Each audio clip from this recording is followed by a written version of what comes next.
Bonjour à tous, soyez les bienvenus dans notre paroisse invisible. Et traçons sur nous, au début de cette petite célébration, le signe de la croix, car c'est Dieu qui nous rassemble au nom du Père, du Fils et du Saint-Esprit. Amen. Prions pour nos frères et sœurs malades. Nous pouvons penser à Bernard Jarnon, nous pouvons penser à la grand-mère de Julie. Pour rendre grâce pour Marie-Laurence, qui quitte l'hôpital aujourd'hui et qui va dans une maison de convalescence.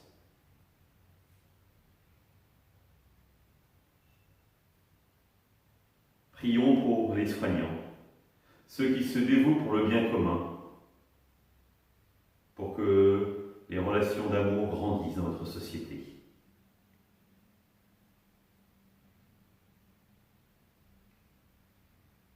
Prions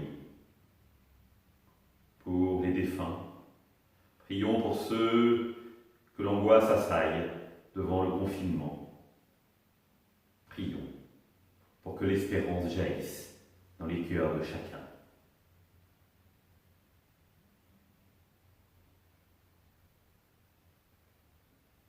Et pour manifester votre présence, je vais maintenant allumer au cierge pascal ce cierge.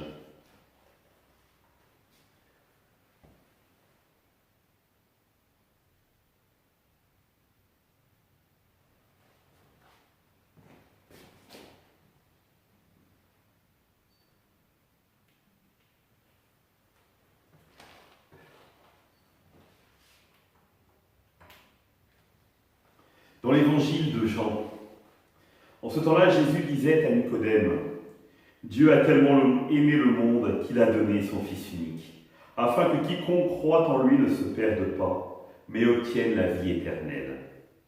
Car Dieu a envoyé son Fils dans le monde, non pas pour juger le monde, mais pour que par lui le monde soit sauvé.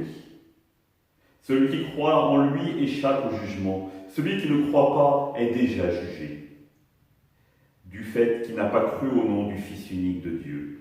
Et le jugement, le voici. La lumière est venue dans le monde, et les hommes ont préféré les ténèbres à la lumière, parce que leurs œuvres étaient mauvaises. Celui qui fait le mal déteste la lumière. Il ne vient pas à la lumière, de peur que ses œuvres ne soient dénoncées. Mais celui qui fait la vérité vient à la lumière, pour qu'il soit manifeste que ses œuvres ont été accomplies en union avec Dieu. Acclamons la parole de Dieu, louange à toi, Seigneur Jésus.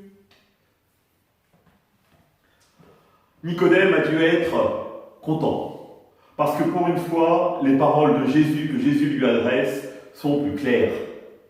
Et il lui annonce cette extraordinaire nouvelle, Dieu a tellement aimé le monde qu'il a envoyé son Fils unique.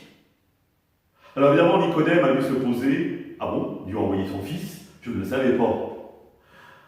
Mais Dieu a tellement aimé le monde, quelle bonne nouvelle. Comment ne pas nous réjouir finalement de cet amour incommensurable et incommensuré que Dieu a pour le monde, c'est-à-dire pour chacun d'entre nous. Sommes-nous véritablement capables d'en profiter, d'en vivre? Nous réjouissons-nous de la présence de cet être aimé à nos côtés? Prenons-nous le temps de goûter cette présence. Je compare souvent la présence de Dieu, de cet amour de Dieu, à deux jeunes amoureux qui se promènent sur la plage en se donnant la main. Ils n'ont pas besoin de parler, ils goûtent seulement la présence de l'être aimé. Je crois qu'avec Dieu, frères et sœurs, c'est exactement pareil. Prenons-nous le temps de goûter cette présence, de remercier Dieu pour cette présence aimante à nos côtés et d'en vivre. Et alors si nous commençons véritablement à en vivre, nous apercevrons que la lumière va venir éclairer notre vie. Car le Christ est la lumière du monde. Rappelez-vous le prologue de Jean, la lumière a brillé dans les ténèbres. Et donc, si nous vivons de cet amour, nous sommes illuminés par cette lumière. Quelle chance! Et donc, effectivement, dans ces cas-là, nous ne cherchons pas à nous cacher, mais à vivre sous la lumière de Dieu. Et donc, que cette lumière éclaire et guide tous nos actes. La lumière, le Christ, il n'est pas là pour briller à nos côtés. Il est là pour nous éclairer. Et ça change tout. Parce que c'est par lui véritablement que nous saurons comment agir, comment aimer en vérité. Alors demandons peut-être aujourd'hui à Dieu de venir illuminer notre vie, de venir illuminer pour notre route, pour qu'il nous apprenne véritablement à aimer. Un psaume dit « Amour et vérité se rencontrent ». Oui, si nous sommes capables d'aimer, nous serons capables de vivre en vérité devant nos frères, devant Dieu. Et croyez-moi, cela change une vie.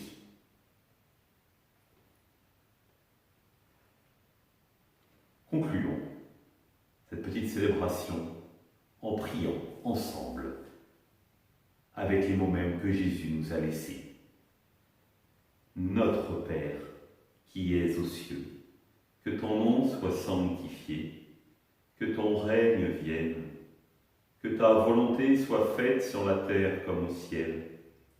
Donne-nous aujourd'hui notre pain de ce jour. Pardonne-nous nos offenses, comme nous pardonnons aussi à ceux qui nous ont offensés. Et ne nous laisse pas entrer en tentation, mais délivre-nous du mal. Amen. Et que le Seigneur nous bénisse, nous accompagne notre après-midi, notre soirée, au nom du Père, du Fils et du Saint-Esprit. Amen.